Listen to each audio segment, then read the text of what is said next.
Hey everyone, this is Tim from Your Six Studios. Today in this video I'm going to show you how to get your Samsung phone into the recovery mode so you can factory reset or do other things. So if you're having issues with your phone, your Samsung phone specifically, press and hold down the power button, the volume down button. When the screen goes black, switch to the power button, volume up, and the third button. If you don't have a third button, just press the volume up. Alright, so let's do that now. Volume down, power will take a screenshot. When the screen goes black, let's switch to those other buttons. Screen's black, power button, third button, volume up.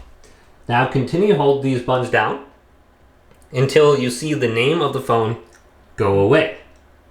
So you can see Galaxy S9, it's a great phone, a little bit older, love it though. Alright, now I'm into the recovery mode here. And I'm going to have all these different options. I can go up and down on this menu by using the volume up and volume down key, and then select an option with the power button. So under here, you're going to have some options like factory reset, and we can go to that option. So if you forgot your password or something like that to log in, you can just go to that option and then press the power button. Now this is going to wipe all the data. However, you're going to be able to log in and use your phone once again. So you can probably just go to that option if nothing else seems to be working. Otherwise, you got like,